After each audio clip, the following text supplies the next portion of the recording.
Hi, everyone. My name is Jaymes Black. I use they, she, and he pronouns. Yes, I use all three. And even in queer spaces, I get raised eyebrows when people learn about my pronouns. But here's my truth. Sometimes I feel like a he, sometimes a she, and sometimes both. And I'm unapologetic about it. And it took decades to get to this point, but I'm finally comfortable with who I am and my identity. So that's definitely worth an applause. I think I heard that, because it took decades, like 4 decades. So over the next 12 minutes, I want to talk to you about how I learned to embrace my identity, and beyond that, how it drives my impact as a leader.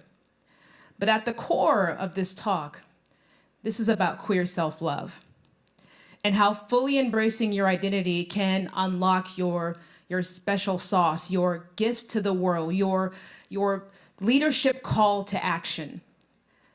Because without embracing the most intrinsic parts of ourselves, we risk living a life not fully expressed. Now, before I continue, I just want to offer a gentle cue that I will briefly mention self-harm and suicide during this presentation. Next slide.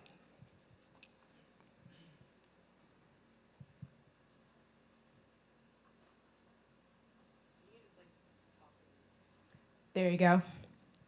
So this is my life on a page, a life that I'm very proud of, a life that I didn't think I could have when I was young. I am the parent of 10-year-old twin boys, a wife, activist, mentor, leader, and as of July, the first Black and non-binary person to lead the Trevor Project. An organization that is on the front lines creating a brighter future for LGBTQ+ youth, an organization that I desperately needed on my journey. Now, when I was at Lesbian 2 Tech back in 2022, that was the last time I was here, my name was not James, and my pronouns were different. But in 2023, I went through this painful and necessary process, one where I had to abandon old parts of myself, parts that were no longer serving me. And I'll get to that later in the conversation in more detail, but that's because our identities are not static. They evolve. And that evolution is powerful. It can be transformational. And it is at the very core of realizing our potential as leaders and as human beings. Next slide. We're going to do a little flashback. This is me at 15 years old. So imagine this 15-year-old kid drowning in shame, trying to navigate the lawless jungle that is attending high school in Texas. That was me 2 years before I was pulled out of the closet, before I was ready. And if you would have told that kid that one day they'd be here speaking with all of you, talking about leadership and queer self-love, they wouldn't have believed you. Because growing up, I was steeped in these messages about my identity and who I was supposed to be as a little Black girl. As a little Black girl who did not look like the other little Black girls. And I was always compared to them. I heard messages like, be a good Christian girl. Stop acting like a boy. Your hair is nappy. Wear a dress. You're ugly. You'll never amount to much. All gay people go to hell. These words amounted to heavy burdens that I carried for decades. After I was pulled out of the closet, the bullying at school became unbearable. I dropped out of high school, shortly thereafter left my parents' house, slept on couches, faced evictions, lived in a trailer without running water, and all the while struggling with self-loathing and those messages playing in my head over and over again. To cope during this period, I self-harmed by burning and cutting myself. And many times I did not want to live. Next slide. And unfortunately, my story is somewhat universal. It's a story that many LGBTQ plus people share. It's a story that many of our youth are facing today as we speak. It's the story of the Trevor Project. And it's probably reminiscent of some of your stories too. And just show of hands if you can relate to anything that I'm saying this morning. And when we look at the stats are heartbreaking. Suicide is the second leading cause of death for young people. And LGBTQ plus youth are 4 times more likely to attempt suicide than their peers. And at the Trevor Project, we estimate that there are over 1.8 million LGBTQ plus youth who seriously consider suicide every year in the United States. 1.8 million. And every 45 seconds, one of them attempts suicide. I don't think that's the future that we want for our youth. Our youth deserve to live in a world where their dreams have no bounds, where they can chase their passions, where they can become the leaders of tomorrow, where they can start families like I did and many of us did, where they can pen a groundbreaking novel, even win a Nobel Peace Prize. That's the future that our youth deserve. Now, back to my story. It got better. I moved away from my hometown in South Texas. I started answering phones in a call center and found my way to corporate America. And surprisingly, I thrived there. I enjoyed leading people. And I found this sort of energy and power and agency of being an LGBTQ plus person in these spaces where many of us did not exist. I climbed the ladder, held senior leadership positions, and I was an out lesbian in the boardroom. A dream come true for that high school dropout. I thought I was living my truth. Not so much. The pandemic's halt in the world as we knew it was an unexpected wake-up call for me.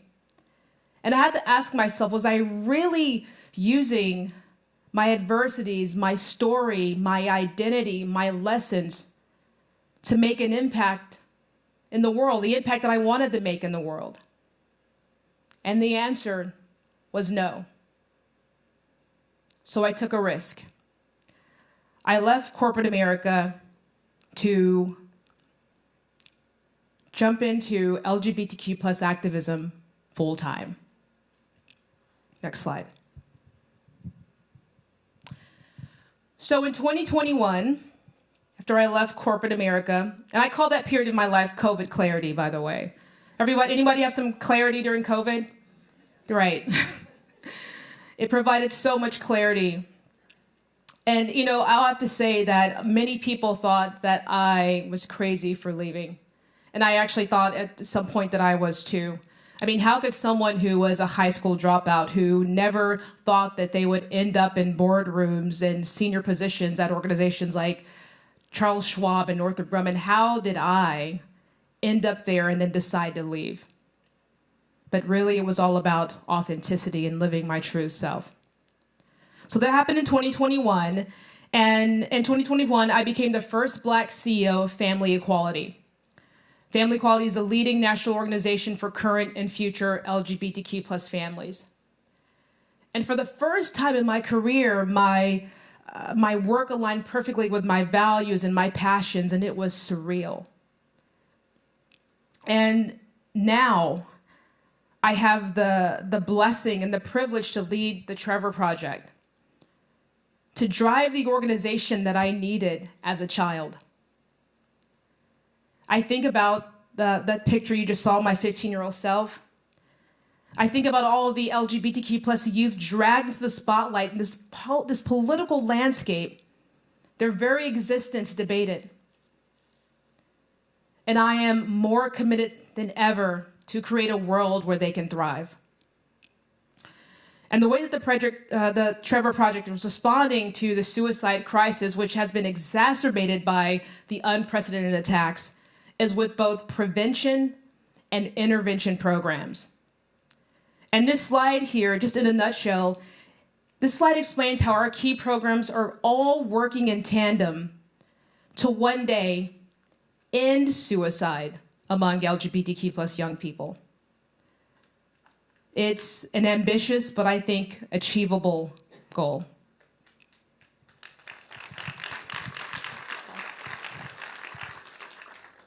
So here's what I've learned.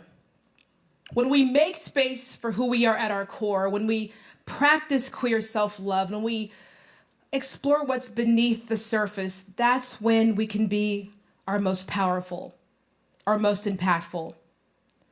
Being fully realized humans allows us to be fully realized leaders. And our deepest selves deserve an invitation to the party. Because after all, we've been patiently waiting underneath the lies that we've been told about ourselves. There may be something that has been silenced in you, hungry to emerge, so your head can be clear and your heart can be softened and you can be free. Last year, at the age of 48, I came out again as non-binary. I changed my pronouns, and it was yet another step in my journey of authenticity.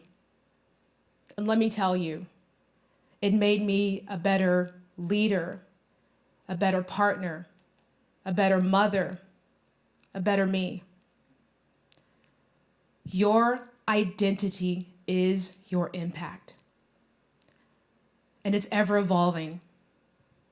So today I want to give you permission to keep shedding those layers, to keep digging until you reach your core. For me, it's about celebrating my multitudes. I'm a Black, non-binary, lesbian, tattooed, pierced, hard rock, rap-loving CEO, a deeply engaged mother, even go to PTA sometimes. That's who I am. That is my true self. And so whether you're in your 20s or your 60s, leave room for that evolution. Today, I feel like I'm better at everything because I'm living my fullest self. So here's my challenge for you. Ask yourself, what's missing in embracing your full identity? All of it. The parts that scare you, the parts that don't fit neatly into those boxes, because that's where your power lies. That's where your impact begins. And who knows, maybe next year I'll be back to share something new about myself, because the journey never ends, and that is the beauty of it. Thank you.